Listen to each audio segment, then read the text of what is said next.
Bueno, pues vamos a ir directamente al tema de hoy, porque íbamos a hacer una introducción, pero he preferido, ha venido Marcelo desde Granada, pues para acompañarnos, y quería que pudiera estar con nosotros, pues que pudiéramos ayudarnos a través pues, de su sabiduría, de su experiencia, de lo que ha estudiado, de lo que ha vivido. Marcelo López Cambronero nació en Albacete en 1973. Lo más importante es que es padre de familia, casado, marido, padre de familia de 4 hijos, y ahora mismo vive en Granada, llamado por nuestro querido arzobispo de Granada, Javier Martínez, que le llamó para ayudarle con la cuestión de la filosofía, la formación filosófica allí en su diócesis. Él es profesor de Historia de la Filosofía en el Instituto de Filosofía Edith Stein y en el campus de la Academia Internacional de Filosofía en España. Desde hace años su preocupación fundamental es la comprensión del mundo contemporáneo, especialmente los cambios sociales, políticos y económicos que están transformando nuestras sociedades. Conferenciante y escritor, entre sus últimas publicaciones destacan Mayo del 68, Cuéntame cómo te ha ido, en Ediciones Encuentro, y 2 análisis sobre el control social en las sociedades contemporáneas a través de la serie Black Mirror, ambos publicados por la Universidad Oberta de Cataluña. Es el cofundador de la plataforma internacional To Do Education y del método de educación en competencias, el Skills 21. La verdad es que es un privilegio poder tener a Marcelo hoy con nosotros. Sin más, le voy a dar la palabra. Recordad que podéis escribir en el chat todas las preguntas que vayan surgiendo durante la ponencia, ¿vale? Ya veremos si es conveniente pues, cortarle o no. Pero lo importante es que todo lo que os surja, ¿no? Luego, evidentemente, habrá un tiempo específico para más preguntas, pero si no hay preguntas durante la ponencia, pues él seguirá pues, explicando lo que quiere hoy comunicarnos. Daos cuenta que estamos en un momento crucial. Recordad que son 3 partes las que vamos a recorrer siempre, cíclicamente, durante los 3 a 5 años que durará el plan de formación. La primera era saber ser. El mes pasado nos ayudó Monseñor Antoni Badel, saber ser discípulo misionero. ¿Cuál es la identidad y vocación del discípulo misionero? Hoy, saber qué. Y para esto Marcelo nos va a ayudar sobre un punto muy interesante. Saber a quién nos dirigimos. ¿Cuál es el sujeto con el que nos encontramos? Nosotros que queremos comunicar la fe. ¿Qué precauciones hay que tener? ¿Qué acentos hay que tener en cuenta? ¿Vale todo? Estas son las preguntas que yo creo que hoy Marcelo va a ayudarnos a responder. ¿Cuáles son los factores que conforman al hombre contemporáneo precisamente para ayudarnos a nosotros a ser más astutos, más eficaces? O sea, en el fondo, poder afrontar la circunstancia, la transmisión de la fe en su justa medida, no de una forma equivocada. Pues yo sin más os dejo con Marcelo. Bueno, empezaba diciendo que agradeciendo a Jesús su presentación, demasiado excesiva, en realidad no soy más que un padre de familia que intenta ayudar a la Iglesia a lo mejor que puede. Y también muchas gracias a todos ustedes por estar ahí escuchándome y dándome la oportunidad de hablar y de comunicar, bueno, pues lo que uno lleva en el corazón, por si puede servir de ayuda. Y de verdad que insisto en lo que ha dicho Jesús, yo estoy deseando que me pregunten, escuchar sus preguntas, intentar que iniciemos un diálogo, bueno, humildemente, pues para que podamos hablar y entendernos y aprender también de ustedes, pues a través de sus inquietudes. Bueno, me gustaría que empezáramos yendo un poquito atrás en el tiempo, pero solo un poquito, ¿no? No voy a dar una clase de filosofía. Cuando viene a hablar un filósofo, siempre uno viene con cierta precaución, ¿no? No, es solo andar un poquito hacia atrás. Pensando en la generación que alcanza, podríamos decir, su madurez profesional a finales de los años 60. ¿No? Pensemos en familias que tienen alrededor de los 50 años, familias que habrán nacido el padre y la madre, pues al final de la Primera Guerra Mundial. Pongámonos en esta situación de estos Niños que vivieron en esa época de posguerra terrible, después viene una época más alegre, pero enseguida la enorme crisis del 29 que produjo una situación terrible en todos los países, incluso con un gran número de abandono de niños en Occidente, porque realmente nosotros parece que lo hemos olvidado, pero Occidente sin duda ha vivido muchas hambrunas y épocas duras, y esta generación tuvo que afrontar esa situación. Pero después, cuando ya se creía que con la Primera Gran Guerra Mundial se habían acabado este tipo de fenómenos, había como un cierto optimismo de que no volvieran a suceder guerras, llega la Segunda Guerra Mundial y estos padres de familia, a finales de los 60, en aquellos años, tienen que ir a luchar en el norte de África, en el Pacífico o dentro de la propia Europa. Y cuando vuelven, se encuentran muchos de ellos, pensemos alemanes, franceses, sus ciudades completamente destrozadas. Yo recuerdo una vez hablando con un hombre alemán en la ciudad de Wittgenstein, en Alemania, que me estaba contando todo su periplo, pues la enorme cantidad de desgracias que tuvo que pasar durante estos años, y cuando llega el momento en que me cuenta el regreso a su ciudad, que estaba completamente destrozada, se echó a llorar y ya no pudo hablar más, ¿no? Fue una situación realmente dura. Pero bien, cuando acaba la guerra, si nosotros vamos desde el final de la guerra hasta los años 70, tenemos lo que los economistas llaman los 30 gloriosos años, que es tal vez la época de mayor crecimiento económico que ha tenido la humanidad, donde se cimenta lo que llamamos el estado del bienestar. Esta generación que ha sufrido tanto, que ha pasado por unas situaciones enormes y ha visto lo que ninguno de nosotros quisiéramos ver, a finales de los años 60 puede acercarse a sus hijos y decirle: mira, hijo mío, no te quiero ni contar lo que yo he pasado en esta vida, lo que he tenido que sufrir, pero ahora te puedo dar una sociedad con prácticamente pleno empleo, donde si tienes problemas en el trabajo hay un subsidio del paro, donde tu jubilación está asegurada, una sociedad que intenta asegurar el bienestar. Y cuando esta generación ofrece ese regalo a sus hijos, se encuentra con un fenómeno completamente inesperado. Y es que esa generación de finales de los años 60, principios de los 70, rechaza ese regalo. Y seguramente sus padres no podían soñar siquiera en los años 50, por ejemplo, con poder ofrecer a sus hijos algo semejante. Pero la generación de finales de los 60 rechaza ese regalo. Fue un fenómeno verdaderamente singular. En 2017 recorrimos mi mujer y yo Europa entrevistando a algunos de los protagonistas de aquellas revueltas de mayo del 68, bueno, con el libro que se ha citado sobre mayo del 68, Cuéntame cómo te ha ido, y nos sorprendió muchísimo que todas las personas, ya fueran de izquierdas o de derechas, ya fueran creyentes o no, tuvieran el papel que tuvieran en aquel momento, en las revueltas del 68, 67, 70, expresaban la misma idea.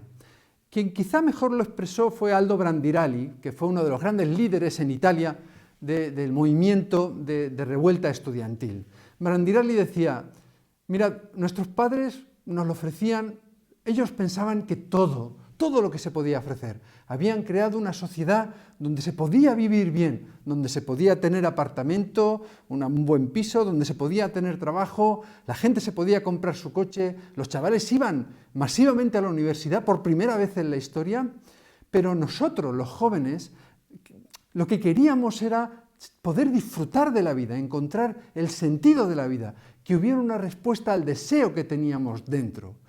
Ese es el fenómeno que se produce en la mayor ruptura generacional que ha habido en la historia de la humanidad, en toda Europa y en Estados Unidos a finales de los años 60, y que quizá nosotros en España, por nuestro diferente recorrido histórico, hemos vivido fundamentalmente en los años 80. Bueno, como comentaba, estos jóvenes, que yo hablaba con ellos cuando ya tenían 70 años y más, y recordaban muchos de ellos entre lágrimas, cómo tenían un deseo enorme de vivir.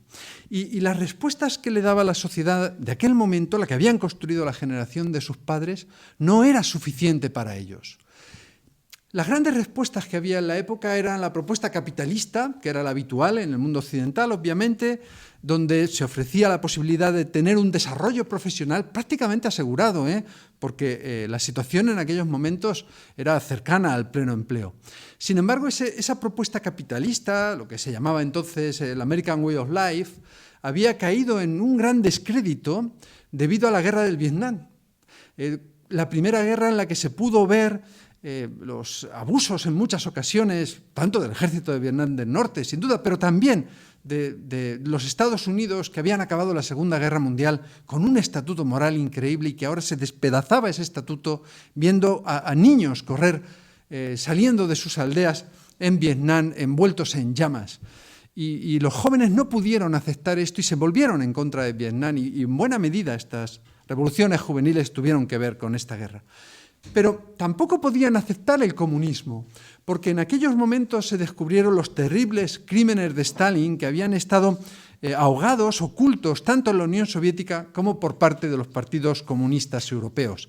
Se conoció el Gulag, los campos de concentración, la enorme hambruna que mató en Ucrania a más de 6 millones de personas. No podía ser una respuesta válida para el deseo que tenían estos hombres, estos jóvenes.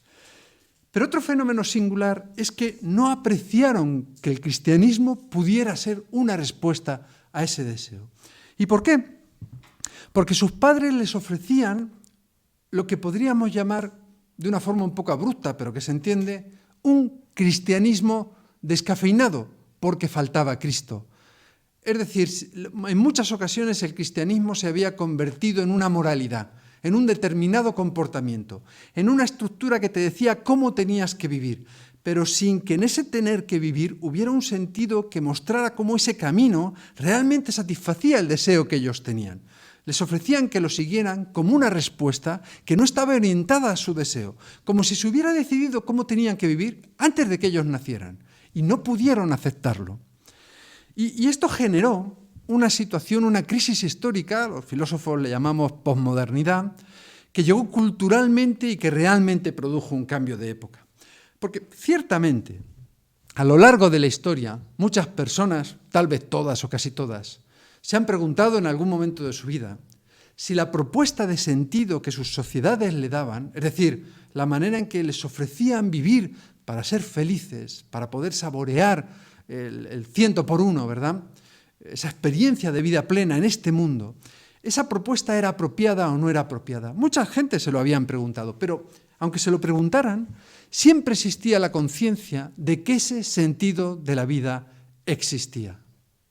Pues bien, la generación de jóvenes que empieza en los años 70, muchos se volcaron al terrorismo, a las guerrillas, muchos buscaron la satisfacción de ese deseo en ideologías extremas o también en las drogas, fue el gran momento del auge de las drogas, y también en el sexo libre, en las propuestas hippies, en una forma de vida alejada de las posesiones económicas, el movimiento hippie, el movimiento hippie en Estados Unidos, más bien casi cómico, pero lo cierto es que intentaron probar y descubrir en primera persona un nuevo sentido de la vida, a veces buscando estados alterados de la conciencia con los abusos de la drogadicción, que luego tuvieron consecuencias terribles, como hemos conocido en España y en toda una generación de músicos y de personas especialmente comprometidas con la respuesta a ese deseo, con buscarlo. Lo que produjo es que no encontraron ninguna respuesta por esos caminos. Y cuando no la encontraron, empezaron a pensar que ese deseo no era algo positivo, sino que era algo que había que enterrar, que había que intentar que desapareciera. Y ahí es donde contactamos con el joven contemporáneo, como enseguida veremos. Porque el problema es cuando nosotros percibimos que el deseo de una vida grande es en realidad un engaño, es en realidad como una trampa, como una carga, e intentamos ocultarlo de todas las maneras posibles. Pero antes de hablar de esto, me gustaría que pensáramos un poquito qué significa en realidad una vida con sentido. Porque quiero que veamos que no consiste solo en pensar en el sentido, pues podríamos decir, de la vida eterna o una esperanza después de la muerte, sino que una vida con sentido genera concreción en la realidad, es decir, te muestra cómo tienes que vivir en un momento concreto ahora, Se hace presente ahora ese sentido. Veámoslo con un ejemplo sencillo. Un chaval, un chico, una chica que cuando está en cuarto de la ESO, es decir, cuando va a empezar el bachillerato o en primero de bachillerato, piensa que tiene la vocación de ser médico y desea estudiar medicina. La propuesta que da nuestra sociedad para una persona que crea que sienta que tiene esa vocación es estudiar mucho para sacar unas notas altísimas durante primero o segundo de bachillerato y selectividad. Después tienen que hacer 6 años de carrera de medicina cuyas calificaciones cuentan después para un examen que tienen que hacer, que es el MIR.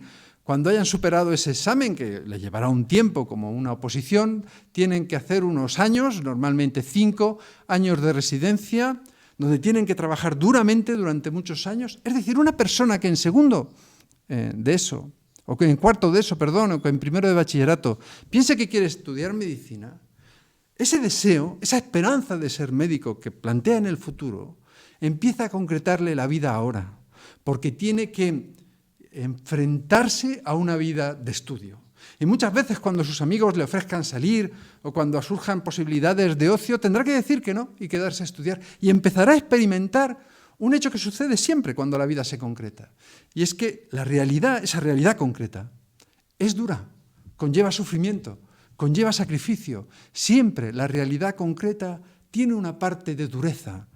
Pero el chico que sueña con ser médico, porque tiene ese sentido de la vida, puede amar la dureza de esa realidad, puede estudiar motivado, puede tener ganas de saber y sigue su camino con la esperanza y el sueño, que ya digo, no es algo lejano, sino algo que le afecta a su vida cotidiana, de conseguir ser médico. Eso es lo que produce el sentido de la vida. También el sentido cristiano. El efecto lo tiene la acción en cómo actuamos ahora. Pues, por ejemplo, ustedes, escuchándome, o yo viniendo aquí. ¿Y qué sucede en caso contrario? ¿Qué sucede si la vida no tiene sentido? Incluso si nos enfrentamos a ese fenómeno, que yo creo que es el fenómeno que mejor retrata la sociedad contemporánea, en el que no solo no existe sentido compartido, sino que lo que realmente se comparte de forma masiva o cultural es la idea de que toda esta palabra del sentido no tiene importancia, es decir, que no existe un sentido de la vida, que es una especie de engaño y que por lo tanto hay que vivir ocultando ese deseo que nos hace buscar el sentido. Cuando esto sucede, la primera conclusión, la primera consecuencia es la pérdida del afecto por lo real. El chaval que está estudiando medicina, haciendo algo que otros no están haciendo, mientras otros están en el cine, por ejemplo, está haciéndolo porque ama lo que está haciendo, porque sabe el porqué de lo que está haciendo. Tiene un para qué en su vida que le hace amar la realidad concreta. Pero cuando ese sentido no está, lo primero que surge es la desmotivación. No hay ningún camino que seguir. No hay nada que tenga realmente importancia. Poco a poco, con el paso de los años, nos damos cuenta de que aquello en lo que hemos puesto en nuestro corazón, como el trabajo, por ejemplo, no es capaz de responder. Os voy a leer un texto de una persona, Isabel Coixet, una persona de éxito, una persona conocida que en su profesión ha llegado muy alto y que realmente podríamos pensar que es alguien feliz y que escribió en el semanal de ABC en junio del 2020. Dice Isabel Coixet, dice, estas últimas semanas me doy cuenta de que he utilizado conscientemente mi trabajo como un refugio para no pensar, para reducir el círculo de mis preocupaciones estrictamente a cosas prácticas, tangibles, plazos de entrega, retrasos, anticipación, mezclas, sonido, materiales. Quizás es lo que he hecho toda mi vida, una existencia armada en torno al espinazo del trabajo. Sin él, estaría por ahí flotando en un globo de ansiedad y dudas. Me río sola pensando en cómo me engaño, con la ansiedad y dudas que tengo también cuando trabajo. Porque ciertamente en muchas ocasiones el trabajo se convierte en un ámbito de sentido, el trabajo concreta la realidad y construye una identidad. En el trabajo nos damos a los demás, damos muchas veces nuestros mejores conocimientos, lo que creemos que es más capaz dentro de nosotros para servir a los demás. Y nuestros compañeros de trabajo nos conocen, sabemos lo que tenemos que hacer en cada momento y aquello que hacemos tiene una finalidad, tiene por lo tanto un sentido. Pero ciertamente no es suficiente. Nada es suficiente cuando nos ocultamos a nosotros mismos el horizonte del deseo que anida en el corazón de todo hombre. Y entonces pasamos por la realidad, como dice Isabel Cuisset, con una especie de autoengaño, sin saborear, sin disfrutar de las cosas. Fijaros, os voy a leer otro texto que me parece interesante para introducir lo que voy a decir ahora. El texto es de Gustavo Martín Garzo, se publicó en El País hace muy poquito, en octubre del 2020. Dice Gustavo Martín Garzo: esta época es complicada y dolorosa. En lo esencial tampoco es diferente a otras. En lo esencial, el ser humano siempre ha tenido esa especie de anhelo insatisfecho. Lo que decía Cernuda, una pregunta cuya respuesta nadie sabe. Y acaba afirmando, esa pregunta es el deseo. Y todos los seres humanos en la historia han entendido que esa pregunta es el deseo, pero todos ellos han tenido la esperanza de que a lo largo de su vida puedan encontrar respuesta a esa pregunta. Y muchas veces en las respuestas que la sociedad les ofrecía, como por ejemplo la vivencia del cristianismo. Pero ahora vivimos una época en la que culturalmente se aprecia el deseo como una carga, como una pregunta absurda a la que nadie puede responder.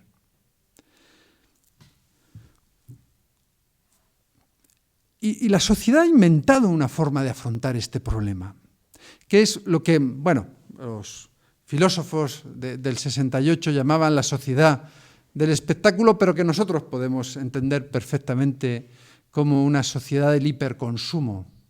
Porque al final utilizamos el consumo como una especie de paliativo de la melancolía. No creo que sea yo el primero que en un mal día ha acabado saliendo de una gran superficie con un televisor nuevo que a lo mejor no le hacía tanta falta. Ciertamente, el consumo, los viajes, la huida de la realidad, funciona como le funciona al fumador el siguiente cigarrillo. Le va a calmar la ansiedad por unos momentos, va a callar ese grito que en realidad es en este caso el deseo de fumar, ¿no? Pero sabiendo que pronto despertará otra vez esa necesidad de fumar. Nosotros podemos ahogar, y nuestra sociedad ha creado un enorme sistema para que podamos ahogar el deseo, irlo ocultando a través del consumo. No solo me refiero a ir y comprar, también a una manera de entender la realidad como consumo. También el viajar haciendo turismo, el convertir toda la vida en un espectáculo, en pasar el tiempo en los grandes centros comerciales.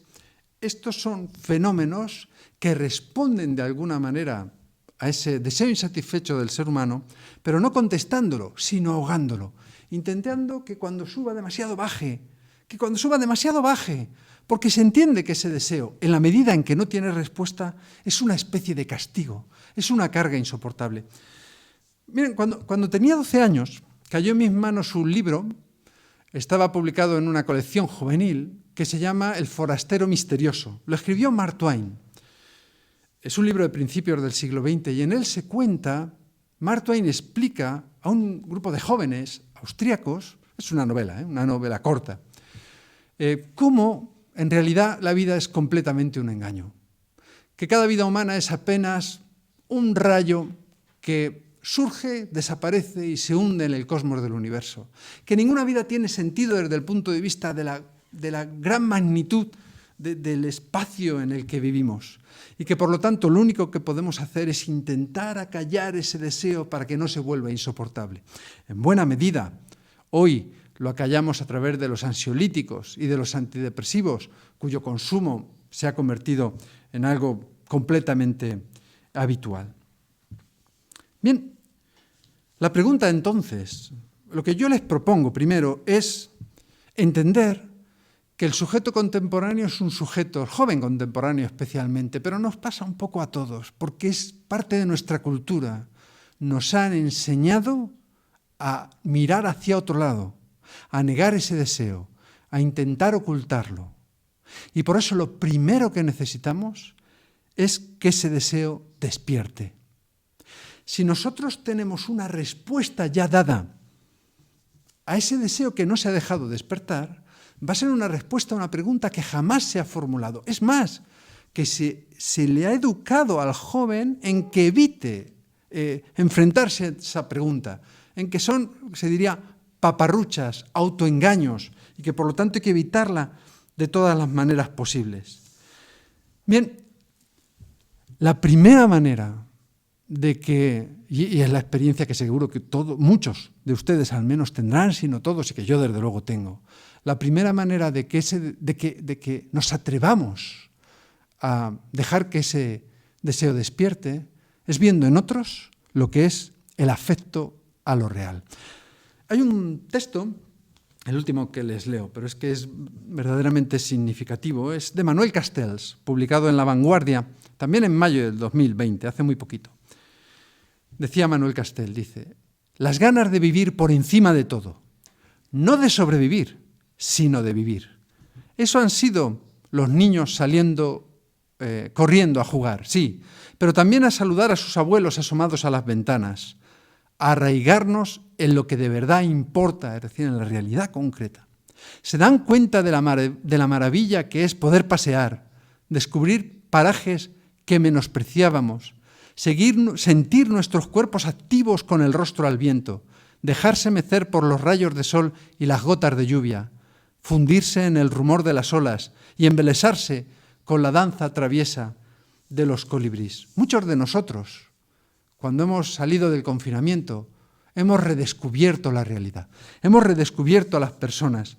Cuando volvemos a las ciudades, a nuestra vida cotidiana y volvemos a ver a aquellos que estaban antes y que dábamos como por supuesto, aquellas pequeñas rutinas que parecía que siempre estaban y siempre iban a estar así y que de repente se volvieron significativas porque nos dimos cuenta de que tenían un verdadero valor para nosotros. Lo primero que necesita el hombre contemporáneo es atreverse a dejar que ese deseo despierte. Y lo tiene, solo que, insisto, se le ha educado a ocultarlo. Por eso la primera forma, como dice el Papa Francisco, la primera forma de relación para nosotros es la escucha. No debemos de creer que tenemos ya la respuesta, porque no sabemos la pregunta, cómo el otro la entiende, y necesitamos que él la exprese, porque en primer lugar, él mismo necesita escucharla, sacarla fuera, dejar que aparezca, que salga y sea consciente de la enorme altura y de la dimensión de ese deseo, y que encuentre como respuesta a ese deseo el afecto a la realidad que nosotros tenemos. No podemos esperar mostrar a los otros la grandeza de Cristo si esa grandeza de Cristo nos expresa en el afecto que nosotros tenemos a la realidad y en cómo podemos afrontar, gracias a ese afecto que nos muestra un horizonte enorme, cómo podemos afrontar las dificultades, las rudezas, la arena que a veces se nos introduce entre los dientes, cuando tenemos que afrontar una realidad que siempre es así. Es Cristo quien hace nuevas todas las cosas. Y es que nos hace a nosotros mismos descubrir en todo momento cómo ese mundo real que tenemos delante florece y se muestra diferente, como esa danza traviesa de los colibrís, de las que habla Manuel Castells, la belleza de la realidad, pero también en el débil, en el sufriente, en esa realidad que a veces es dura. Si nosotros tenemos afecto a la realidad, si los padres tienen afecto a la realidad, si los padres aman lo que hacen, aman a sus amigos, aman la vida que viven, saben vivirla abriéndose a ese horizonte grande, los hijos inmediatamente los siguen. Para eso también hacen falta amigos que compartan con los padres esa experiencia, para que el niño no sienta que sus padres son los raros, sino que hay un horizonte grande, una comunidad, una tribu a la que seguir, donde hay un montón de gente que tiene esa experiencia, que la cultura contemporánea dice que es imposible, que puedan ver que es posible y por lo tanto puedan dejar que ese deseo se exprese con la esperanza de que ese sentido llegue a sus vidas. Y en cuanto surge ese sentido, en cuanto se le deje volar, de inmediato la vida cotidiana empieza a florecer y empezamos a tener afecto por las cosas, nos empieza a gustar el estudio, nos empieza a gustar el trabajo, nos empieza a merecer la pena la conversación con el que está al lado. Bien, lo que yo quería expresar, y me gustaría no hablar mucho más, sino abrirme a sus preguntas, es que en muchas ocasiones, en mi formación joven, por ejemplo, los jóvenes se encuentran con un cristianismo que nosotros les llevamos, que parece tener ya las respuestas para todo, y entonces reaccionan como esa generación del 68 que dice, no, a mí no me des las respuestas, yo quiero ser el protagonista de mi vida, yo quiero buscar ese camino. No necesitan las respuestas en primer lugar, necesitan primero el testimonio del amor a lo concreto. Ese testimonio de ese amor que nace de la experiencia de Cristo. Y de esa manera es como pueden abrirse, cómo pueden dejar que su deseo extienda las alas, viendo que en otros se cumple lo que ellos tanto llevan, ese anhelo que tanto llevan en su corazón. Bueno, sencillamente esto es lo que quería contarles y de verdad que lo que ahora me encantaría es que pudiéramos afrontar las preguntas y dudas, ¿no? No he dicho que lo más importante es escuchar, pues lo que me encantaría de verdad es ahora escucharles a ustedes y poder hablar un rato. Muchas gracias. Pues muchas gracias, Marcelo, por esta exposición tan clara, ¿no? Pues de cómo está el ser humano, ¿no? Cómo nos encontramos al hombre contemporáneo, ¿no? Ha empezado con una sencilla pero muy complicada en su momento, ¿no? La revolución cultural de mayo del 68, donde los padres ofrecían a sus hijos lo que ellos pensaban que era suficiente y los hijos se dieron cuenta de que no. Y entonces el hombre se lanza, ¿no? Como a buscar donde puede llenar ese vacío de sentido que ya no se le transmite, y ahí pues las variedades en las que uno se va encontrando, ¿no? Pero claro, al no encontrar una respuesta adecuada, pues ese deseo de vida, ese deseo de sentido se vuelve contra el hombre y se empieza como a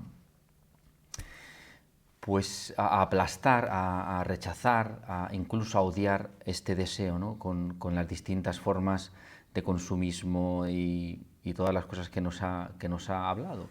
Luego nos ha hecho una propuesta, ¿no? La vida tiene sentido porque, claro, con la desmotivación que hay actualmente en el mundo, merece la pena encontrarlo, y nos ha puesto un listón o un objetivo, un horizonte muy claro, ¿no? Ver a otros vivir la vida con sentido y desde ahí poder construir la propia vida. ¿Merece la pena vivir? Esa pregunta la descubrimos si vemos a alguien para el que merezca la pena vivir. Y en la medida que pues dejamos entrar estas relaciones, pues también en nosotros va creciendo ese sentido. La primera pregunta que nos ha llegado es sobre el sexto continente o séptimo continente, el continente digital. O sea, realmente cómo ha cambiado al ser humano el uso de las redes sociales, ¿no? O sea, como hay como una preocupación, yo también entiendo esta pregunta como una preocupación por responder, ¿no? Cómo ha cambiado antropológicamente las relaciones sociales, el interés por el otro, el cuidado, no sé, todas las relaciones que nacen naturalmente de otro modo, cómo eso se ha visto influenciado por las redes sociales, por Internet, y cómo eso, claro, para nosotros que queremos transmitir la fe, es clarísimo que es un reto, pero a la vez, pues a veces es un mundo que no sabemos bien cómo responder, porque pues no sabemos si estamos haciéndolo bien, no sabemos si estamos respondiendo bien, no sabemos si el sujeto al que llegamos le estamos entendiendo, ¿no? Yo creo que aquí tenemos un hándicap bastante interesante. Yo también comparto esta pregunta y Marcelo, pues... Sí, bueno, hay un hecho que me gustaría que reflexionáramos. Nosotros normalmente pensamos que ha habido un efecto muy grande sobre el sujeto contemporáneo debido a la tecnología, y efectivamente es verdad. Pero creo que deberíamos de pensarlo un poquito al revés. La tecnología no ha sido la causa de la transformación del hombre contemporáneo. El hombre contemporáneo ya se había transformado. Es decir, esa huida de lo real, esa búsqueda de la virtualidad, es decir, la separación de esa realidad que tiene la dureza, pero no tiene el sentido, y por lo tanto tengo un rechazo hacia ella, eso ya se había producido. La tecnología es una respuesta muy eficaz a ese deseo ahora, a esa necesidad casi fisiológica de alejarnos cada vez más de la realidad.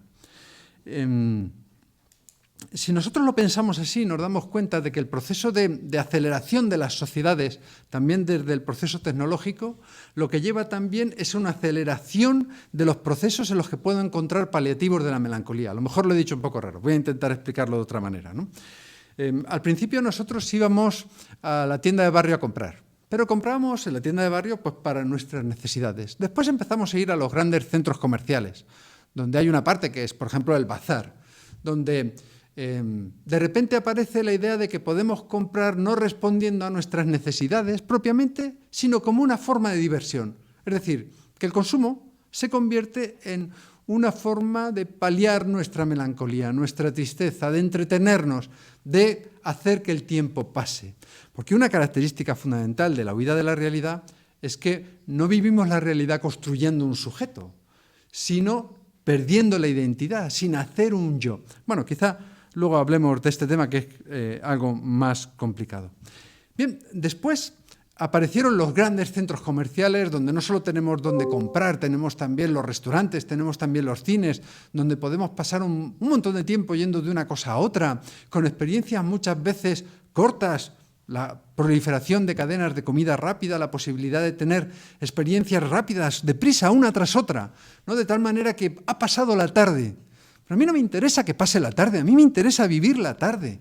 Pero no vamos al centro comercial a pasar la tarde, como si el tiempo de ocio fuera un peso, como si estar solos, es decir, no tener algo que hacer, una obligación, fuera un peso al que no pudiéramos enfrentarnos. Entonces, la tecnología hace que esto todavía sea más deprisa.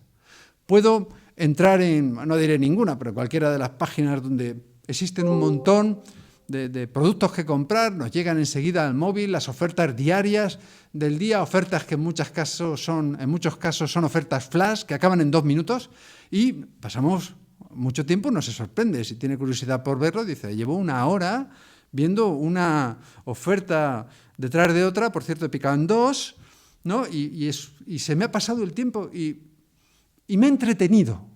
Porque parece que el objetivo que tenemos con respecto al tiempo es entretenernos. No, entretenernos es una forma de sobrevivir y lo que queremos es vivir. Ahora bien, me permitiría una reflexión final, porque cuando aparece esta explicación de la tecnología como una respuesta a esa orientación que tiene un efecto doloroso sobre el hombre contemporáneo, decimos, bueno, pues quizá los cristianos no deberíamos de estar en las redes sociales, porque ciertamente las redes sociales no son la manera en la que se puede tener un verdadero contacto con otro, en el que se pueda hacer participar la experiencia de una forma plena. Necesitamos la carnalidad, necesitamos ver que eso que dices estar viviendo es cierto.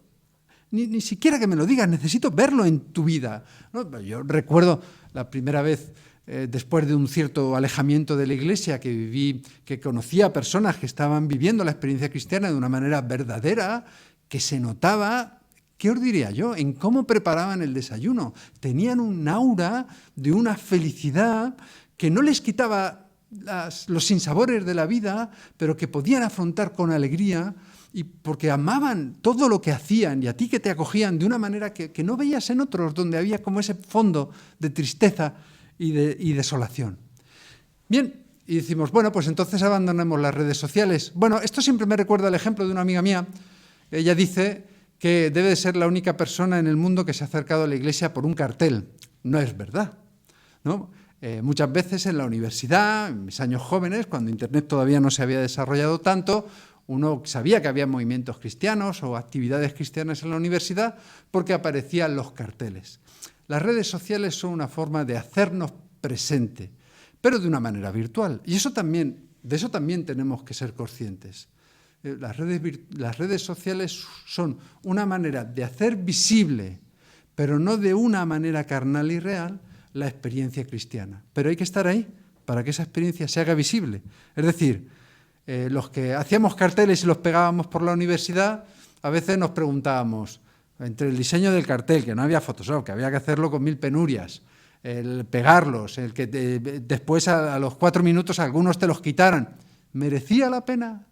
Pero ciertamente sí merecía la pena, porque al final de vez en cuando había alguien que le había llamado la atención ese cartel. De la misma manera, nuestra presencia en las redes sociales es importante para que se visualice la presencia la existencia de un pueblo cristiano y donde además se ofrece el dar el paso de acercarse a esa comunidad cristiana. Ya he respondido a una pregunta que no se me había hecho, perdonad, pero prefiero, si hay más preguntas, Jesús.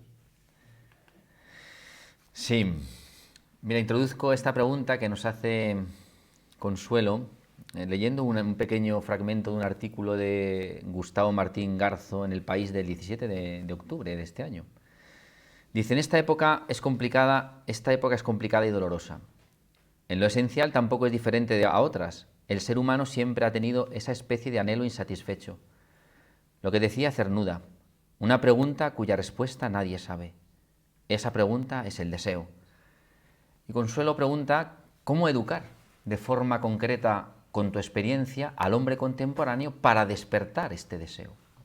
Bueno, es la pregunta del millón, Consuelo, no te has quedado bien, La pregunta que dice, bueno, si ya me la responde, pues no es tan sencilla. Pero yo a lo mejor no tengo la respuesta perfecta, desde luego, pero sí que os llamaría una reflexión que yo veo en mi vida contemporánea. Ya ha dicho Jesús que soy padre de 4 niños y bueno, pues los que tengáis 4 niños en la vida de hoy, pues sabéis lo que esto supone. Y bueno, y luego los amigos que tienen sus propios hijos. Muchas veces aparece la reflexión de estos niños que parecen que han dejado los estudios, que parece que no se interesan por nada, más que con salir con los amigos y que a veces empiezan ya a llegar tarde y uno se preocupa por qué hacen y tal, y empieza a intentar ponerle normas.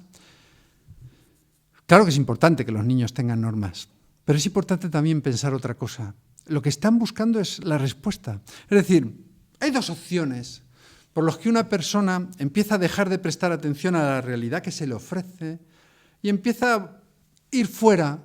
O bien está huyendo de la realidad, o bien está huyendo y buscando, pues eso, paliativos de la melancolía, pues entretenerse, pues pasar el rato, o bien está buscando la respuesta a ese deseo que él mismo quiere dejar salir, pero no quiere dejar salir. Hay una poesía preciosa que se llama El pájaro azul. No recuerdo el autor, perdonadme, porque no la tenía preparado, pero se llama El pájaro azul. Buscadla porque es espectacular. Es un poeta que cuenta cómo él siempre ha escrito poesía sobre la depresión, la tristeza, el alcoholismo, el malestar. Dice, pero, ¿sabéis? Hay un pájaro azul en mi corazón. No le dejo cantar mucho, lo tengo guardadito. Le dijo, pájaro, cállate, porque mi obra no va de eso. ¿Qué quieres, destruir mi obra? ¿Qué quieres, que no se vendan mis libros de poemarios en Europa? Cállate un poquito. Pero, ¿sabéis? De vez en cuando lo dejo cantar. Me siento a su lado, lo escucho, y esos son los momentos más felices. Efectivamente, no hay nadie que sea capaz de taparlo. Y por lo tanto, lo que hay que pensar es que ese chico está buscando algo. Y aunque también le tenemos que poner normas, hay que pensar que las normas no son más que un indicativo. Las normas son, decía San Agustín, que la norma nace para que busquemos la gracia. Es como una señal que nos dice, busca la gracia por ahí. Ahora no la ves, ahora no la entiendes, pero fíjate de mí, síguela porque está por ahí. Pero lo importante no es la norma, lo importante es lo que aparece cuando surge la gracia. Es decir, lo importante no es que el niño llegue a las 10, a las 11 de la noche, yo qué sé, a qué hora, depende de la edad.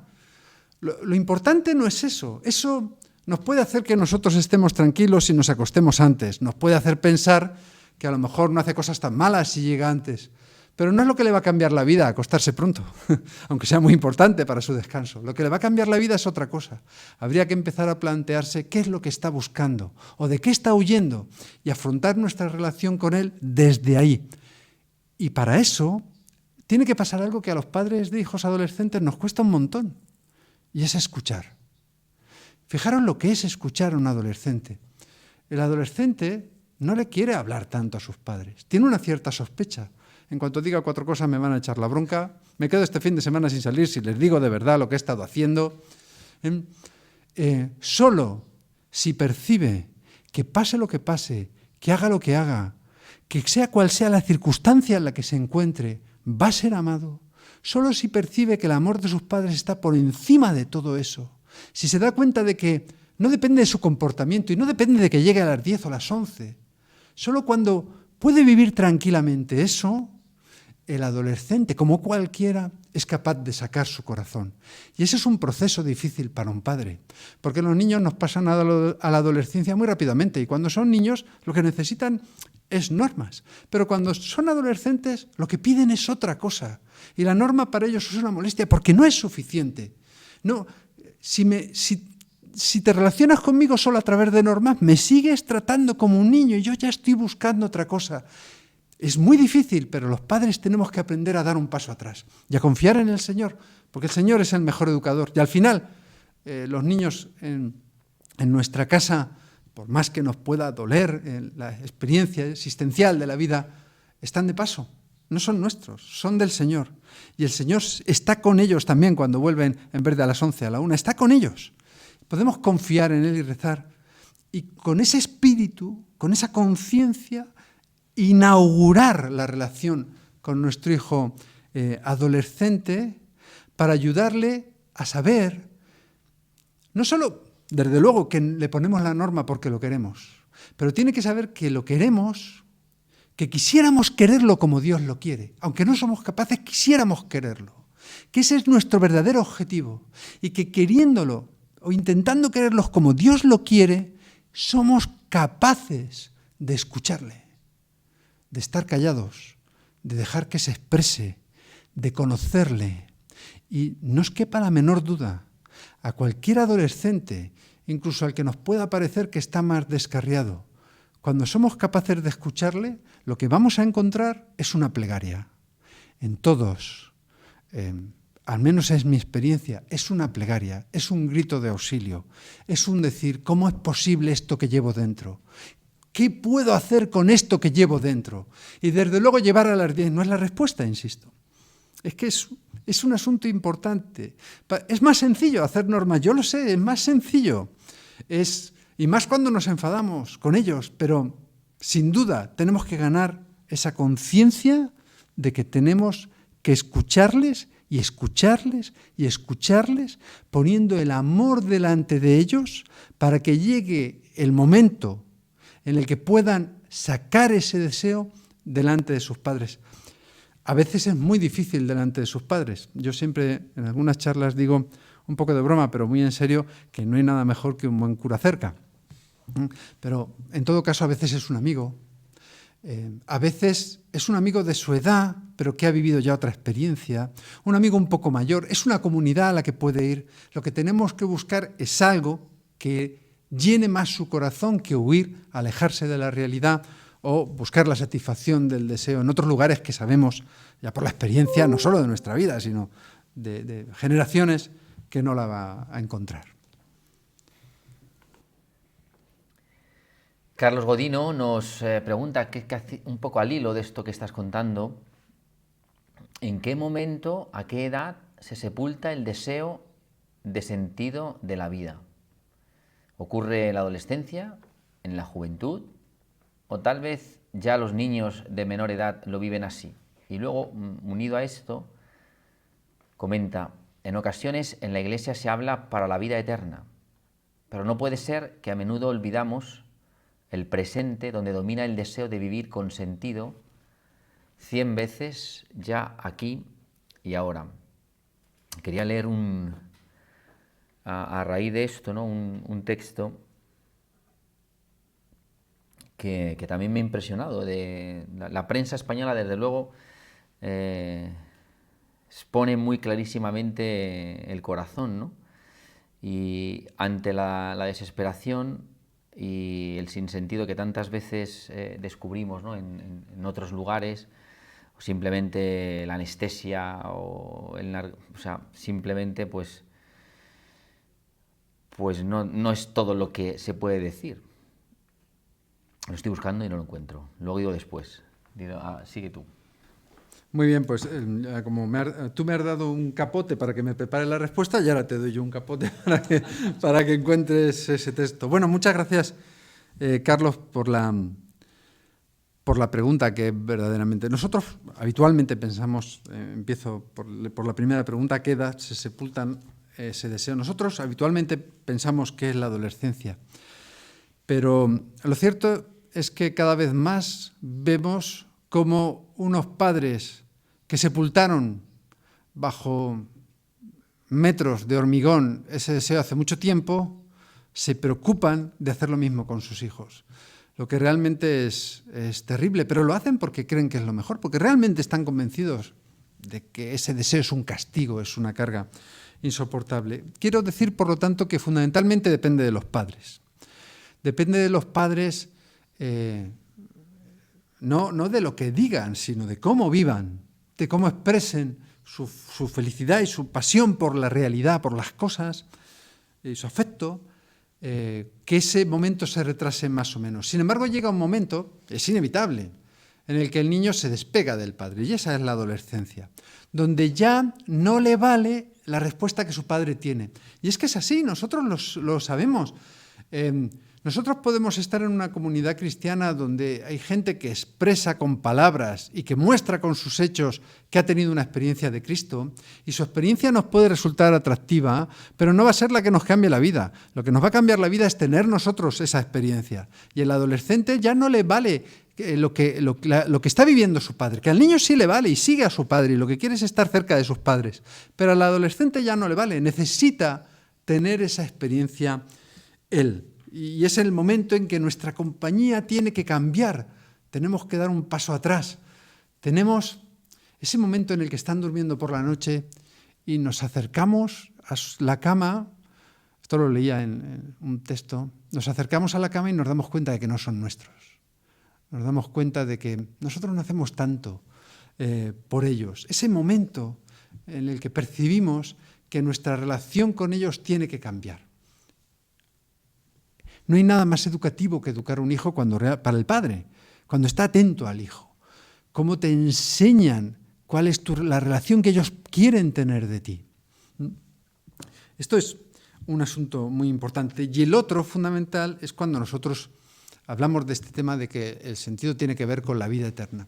Bueno, si el sentido de la vida solo tiene eficacia, solo tiene relación con la vida eterna, lo que tenemos que hacer ahora en concreto no es más que seguir las normas, las señales, las indicaciones que te dicen ve por aquí, ve por allá, haz esto y lo otro. Y bueno, uno lo puede seguir o no con el convencimiento, que será intelectual, porque no ha habido una experiencia de la vida eterna, ¿no? Con el convencimiento intelectual o por la tradición de que efectivamente eso sucederá. Entonces, uno acepta el sufrimiento por una esperanza, pero que como no es certeza en el presente, no te hace disfrutar de la vida. Y eso es lo que los jóvenes del 68 rechazaron. Porque no me vale decir, cuando te mueras lo verás. Pues mira, cuando me muera me he muerto. Yo quiero disfrutar de la vida, pero además no de cualquier manera, sino intensamente, sino plenamente, sino absolutamente ahora. Eso es lo que deseo. Y ya sé que a veces no va a pasar y que voy a tener momentos grandes y momentos tristes, pero cuando estén los momentos tristes, ya tendré la experiencia de que la vida puede ser grande y podré recordarla y podré seguir deseando y buscando el lugar donde eso se produce. Y entonces las normas son más bien caricias. Las normas son alguien que te da la mano para que te acerques. Pensemos, por ejemplo, en los sacramentos, en ir a la Eucaristía un domingo, sencillamente. ¿Quién de nosotros no se ha levantado un domingo bien enfadado por algo, de mal humor, triste, sencillamente, y le ha causado un peso ir a misa? Y entonces no le apetece. Y dice uno, bueno, ¿y por qué la Iglesia me dice que vaya a misa los domingos? Porque esa es precisamente la respuesta a tu tristeza, la cercanía del Señor, la presencia del Señor. Pero no lo cumplas porque es una norma. O sea, cuando ya uno no tiene más, lo puede hacer porque es una norma. Lo hace porque ha experimentado, no una ni dos, sino muchas veces, cómo sale de la Eucaristía cambiado. Por eso, más que una norma, es una caricia. Y muchas veces nosotros somos autodestructivos, ¿eh? No nos engañemos, muchas veces somos autodestructivos y cuando estamos mal nos hacemos daño a nosotros mismos y no hacemos aquello que sabemos que nos va a hacer bien. En el fondo me atrevo a decir que como una manera de reaccionar ante el Señor. Yo siempre digo que en el fondo cuando nos enfadamos con el Señor. También cuando nos enfadamos con nuestros hijos y con nuestra mujer. Lo que estamos diciendo es, me gustaría que la realidad fuera distinta. Mira, hay una escena, me acaba de venir a la cabeza, es una escena bien bonita de una película que se llama Lady Bird, una película sobre adolescentes, pero es sobre todo fantástica para los padres, para lo que estemos hablando, para reflexionar nosotros sobre nuestra relación con ella. Una madre que no es capaz de expresar el afecto, bueno, pues como tantas veces nos pasa, siempre está enfadada, siempre está intentando imponer lo que se debe de hacer, pero sin mostrar que eso lleve a una mayor alegría. Y su hija adolescente se está probando la ropa con ella para una fiesta, para el famoso baile de fin de curso, y le dice a la madre, mamá, ¿me quieres? Y la madre le dice, hombre, está perfectamente claro que te quiero. Dice, sí, pero ¿me aprecias? ¿Me aprecias como soy? Y la madre le dice, hombre, le da una frase hecha muy americana, por decirlo así. Dice, hombre, yo quiero que tú seas la mejor versión de ti mismo. Y la niña le da una respuesta que cuando la estás viendo te deja con la boca abierta. Le dice, mamá, ¿y si la mejor versión a la que voy a llegar de mí mismo fuese esta? ¿Me quieres? Es espectacular, sencillamente. Eso es lo que un adolescente está diciendo. Ya sé que soy una lata en casa, ya sé que os creo problemas. ¿Me vais a querer aún así? O sea, puedo saber que a pesar de los 1000 errores que vaya a tener en la vida, hay un amor incondicional. Ese es el asunto. Un amor incondicional que voy a poder tener ahora. No cuando tenga la mejor versión de mí mismo. Mira, no lo voy a tener nunca. Ahora, con mi debilidad. Es sencillamente espectacular esa presencia del adolescente absolutamente educativa para la madre. Ha venido otra pregunta antes y voy a dejar el texto con otra pregunta para después, porque uno es un comentario que nos hace Lola. Decía Chesterton que cuando se deja de creer en Dios, se empieza a creer en cualquier cosa. Es muy romántico querer buscar respuestas, incluso osadas, mayo del 68, 15M, pero fuera de Dios es complicado. Se yerra el tiro y se corre el riesgo de caer en manipulaciones políticas ajenas a temas cristianos. De hecho, estamos pagando la relajación en valores desde hace años. Dios no impone, seduce, y así debemos hacer nosotros, pero no dejarnos influenciar por corrientes que nos alejen de Dios, aunque sea con buena intención y con una base razonable. Bueno, es un comentario, yo no sé si quieres decir algo, Marcelo. Lleva la respuesta en sí misma. Solo llamaría la atención sobre el hecho de que uno tiene experiencia y conciencia de eso cuando ya tiene la experiencia del Señor. Pero el que no tiene la experiencia del Señor no tiene esa experiencia. No sabe eso, no lo sabe. Tú se lo dices, ya le parece que, bueno, en fin, si no lo veo, no lo creo. Necesitamos tener esa experiencia y por lo tanto esa conciencia es importante para nosotros, que ya somos creyentes, poder ver que eso ha sido así en nuestra vida y poder ver aquellos momentos en que estamos lejos del Señor, como ciertamente la tristeza, la pobreza, y entonces aparece también la debilidad moral, porque va unida, no es una cuestión de voluntad, es una cuestión de cercanía al Señor. Y para nosotros es importante, pero hay que tener en cuenta que si nos dirigimos a un sujeto contemporáneo que no tiene la experiencia del Señor, esta es una frase que no alcanza a entender y por lo tanto hay que mostrarle en nuestra vida cómo eso sucede para nosotros, ¿no? Es el único matiz dentro de un comentario que está estupendo. Voy a leer un texto de Rosa Montero, del País, del 10 de mayo de 2020. Y después uno la pregunta. Hay un emocionante párrafo del escritor húngaro Imre Kertész, Premio Nobel de Literatura, que martillea mi cabeza desde que lo leí.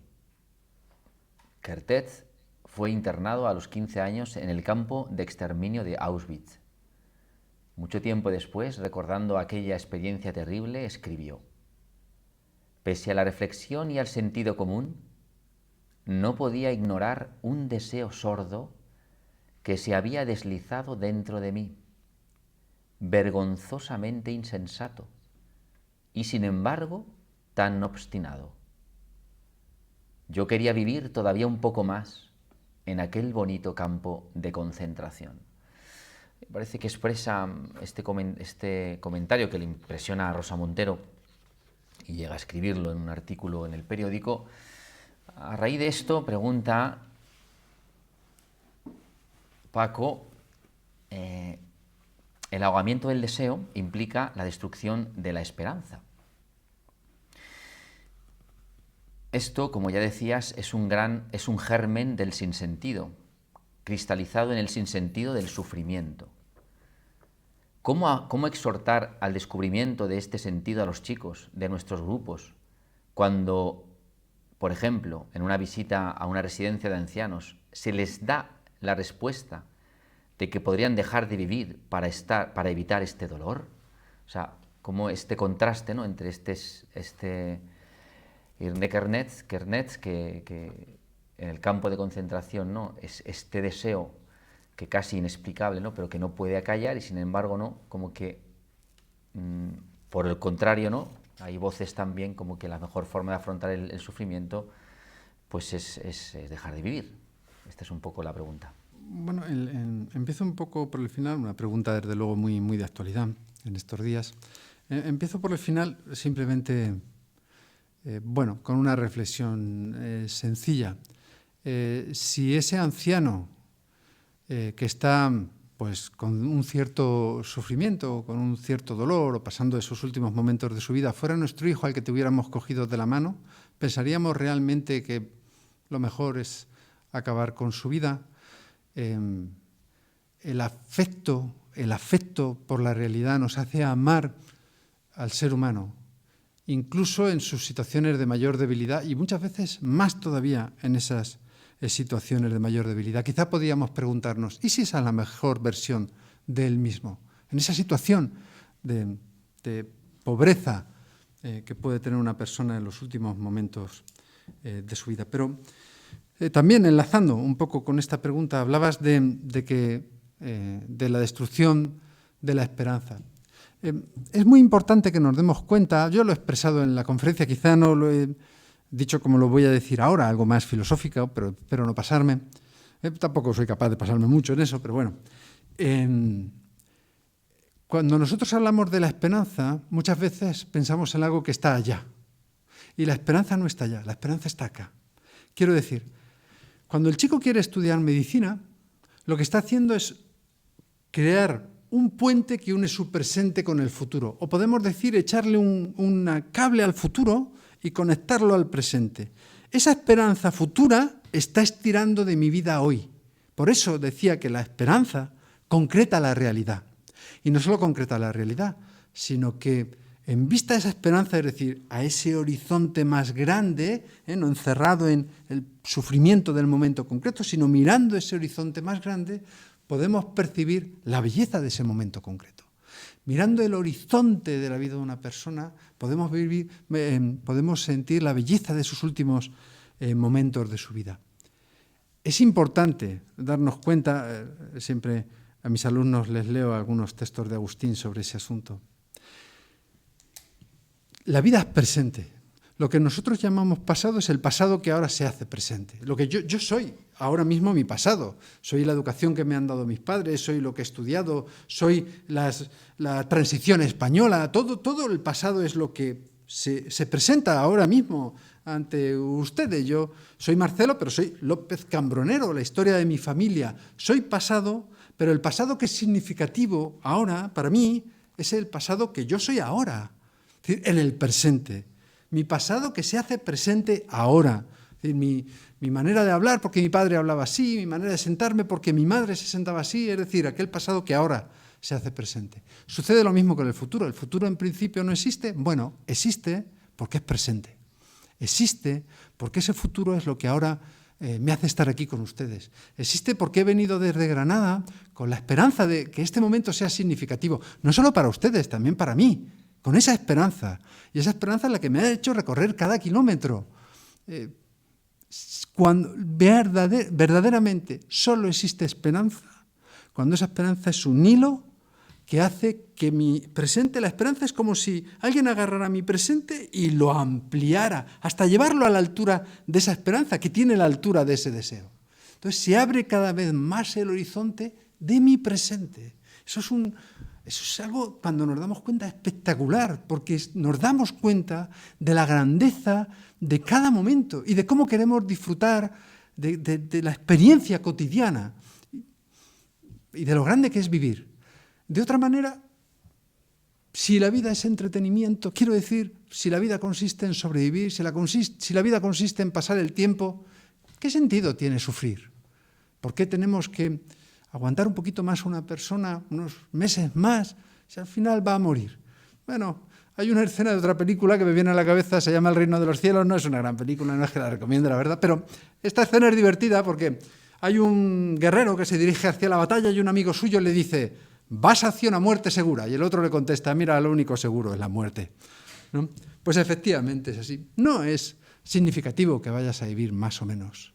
Lo importante es cómo vas a vivir ese tiempo y cómo vas a sentir el afecto y cómo a una persona en cualquier momento de su vida se le puede amar como si esa fuera la mejor versión del mismo. Porque sea como sea, el amor es incondicional en cualquier circunstancia y desde luego también en esa.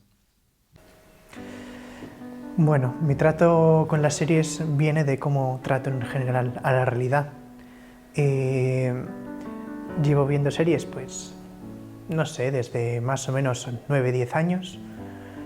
Y bueno, digamos que mi trato abusivo de las series viene mucho de mi trato abusivo que he tenido siempre respecto a la evasión de la realidad. Siempre he sido una persona con mucha imaginación. Y eso me ha llevado a que de pequeño yo me zambulliera mucho en libros de ficción. Siempre me ha gustado estar dentro de historias de fantasía para zambullirme en historias de otros. Así los problemas de otros se convertían también en mis problemas, me zambullí en su historia. Además, como siempre he sido muy empático, me gustaba escuchar las vidas de otros. Y bueno, siempre he tenido como ese mundo interior. Y bueno, digamos que la realidad para mí, en general, durante mucho tiempo de mi vida no ha sido amiga. Y bueno, una forma de escabullirme era mediante la lectura. Que luego, esto más tarde, cuando yo estaba más o menos en cuarto de la ESO, empecé con las series. Cuando me ponía a ver series, veía sobre todo otras historias y veía como mis problemas desaparecían porque realmente los sustituía por las otras historias. Y así parecía como que mi vida era más fácil, ¿no? O sea, y cada vez me imbuía más las series y me zambullía hasta tal punto de que veía, no sé, unas 13 series distintas a la semana, una burrada. Y bueno, esto en segunda carrera me afectó, obviamente. De lo que más me di cuenta es que a la hora de ver series, no sé, me gustaba mucho ver la relación que tenían los personajes entre sí. Esto, lo supe más tarde, era sobre todo debido a que las series tienen un modo de pintarnos relaciones y situaciones de la realidad muy atractivos, que luego no corresponden realmente con la realidad. Hoy en día quizá no es tan así. Hoy en día hacen series que representan bastante fielmente lo que es una relación, pero siempre hemos estado acostumbrados a relaciones que son bastante perfectas, amigos que se apoyan bastante y demás, ¿no? Y bueno, a mí de hecho esto último, por mi historia particular y mi vida en particular, es lo que más me ha afectado, ver historias de amistades. Y bueno, y más tarde, después de ver series, empecé con el mundo de la animación japonesa y bueno, ahí digamos que es más evidente esto. No sé, me daba cuenta de que en la animación japonesa había muchas relaciones de amigos muy grandes que yo deseaba para mí. Al final era reflejar mi deseo dentro de lo que es una serie. Y bueno, al final esto llevó efectivamente que en segunda carrera, pues eso, me diera un batacazo gordo con respecto a asignaturas, con respecto a vida. Me acuerdo que iba a clase como un zombie, estaba todo el día con el móvil y luego llegaba a casa y me ponía solo a ver series. Al final mi vida solo eran las series. Y eso es lo que me ha terminado haciendo perderme como persona. O sea, lo que me hizo perderme como persona, mejor dicho.